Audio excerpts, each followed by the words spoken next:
NIA ও CBI বিজেপির ভাই ভাই, ইডি আর ইনকাম ট্যাক্স বিজেপির ফান্ডিং বক্স। তপনের বাঘইট ময়দানে বিপ্লব মিত্রের সমর্থনে সভা করতে এসে বিজেপিকে কড়া ভাষায় আক্রমণ মমতার।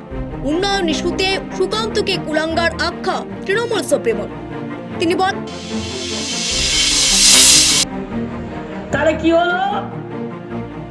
এনআইএ আর সিবিআই বিজেপির ভাই ভাই, আর ইডি আর ইনকাম ট্যাক্স বিজেপির ফান্ডিং বক্স। জোর করে টাকা তুলছে আর বিজেপির ফান্ডে দিয়ে দিচ্ছে।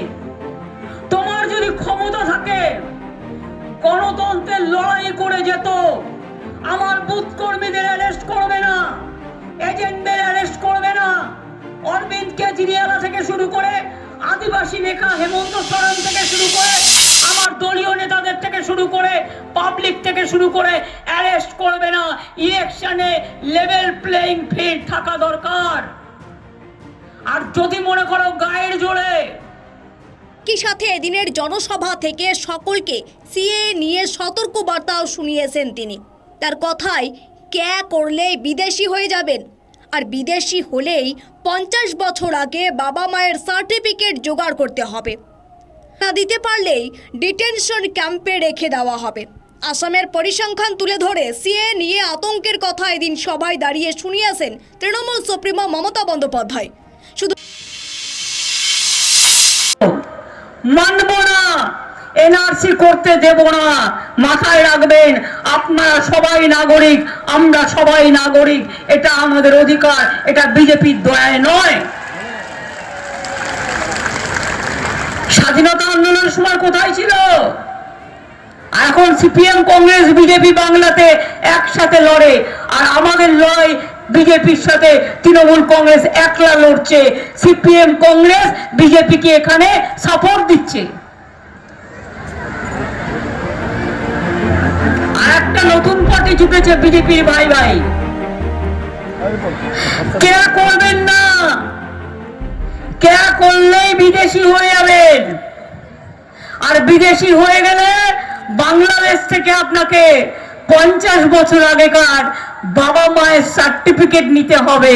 আর আপনাকে বিদেশি বলে আপনাকে ডিটেনশন ক্যাম্পে রেখে দেবে। আসামে যেটা করেছে, কত লোক মারা গেছে, 19 লক্ষ লোকের নাম বাদ গেছে। আমরা মানব না। আমি বাংলায় আছি বলে বিজেপির খুব রাগ। যেন তেন প্রকারে তৃণমূলকে হারানো ওদের উদ্দেশ্য। ওদের লজ্জা ঘৃণা ভয় তিন থাকতে নয়। কানে দিয়েছে তুলো আর পিঠে বেঁধেছে কুলো। আর যত পারো সিবিআই কে দিয়ে কিলো, এনআইএ কে দিয়ে কিলো, ইনকাম ট্যাক্স কে দিয়ে কিলো, ইডি কে দিয়ে কিলো। ওদের জিজ্ঞেস করুন, একটা এনআইএ বালিশে কত কিলো থাকে?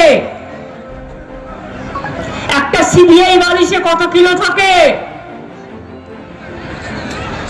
একটা ইনকাম ট্যাক্স বালিশে কত কিলো থাকে?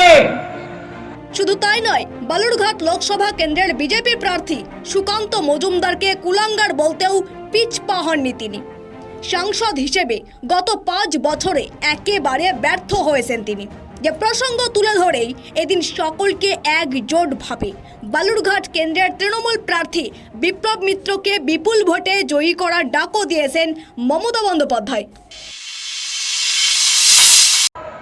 সুকান্ত বাবু তিনি একবারও বলেছেন কেন আত্মীয় নদীতে বাঁধ দেওয়া হলো? বালুরঘাটের মানুষ জল পায় না, গঙ্গারামপুরের মানুষ জল পায় না, কুশমন্ডির মানুষ জল পায় না। গঙ্গার ভাঙন নিয়ে একবারও বলেছেন? আমি আমার আদিবাসী বন্ধুর সাথে একমত। সারি সারনা ধর্ম নিয়ে আমি বারবার লিখেছি গভর্নমেন্টকে, যা কাগজ চেয়েছে সব দিয়েছি, কিন্তু এখনো পর্যন্ত ওরা করেনি। ওদের করতে হবে, মাথায় রাখবেন। আমাদের সরকার আসলে আমরা এটা করব। দিল্লিতে আমরা চাই বিজেপি চলে যাক, বিজেপি চলে যাক, বিজেপি চলে যাক। এদিন দুপুরে হেলিকপ্টারে করে প্রথমে তপনের বাঘইট মাঠে সভা করতে নামেন, যে মঞ্চে উঠেই দলের বেশ কিছু নেতৃত্বদের সাথে আলাদাভাবে কথা বলতে দেখা গেছে মমতা বন্দ্যোপাধ্যায়কে।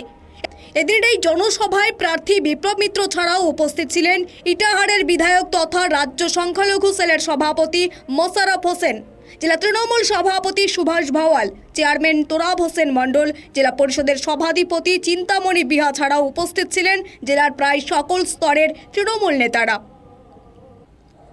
দক্ষিণ দিনাজপুর থেকে সীমান্তের কথার বিশেষ রিপোর্ট।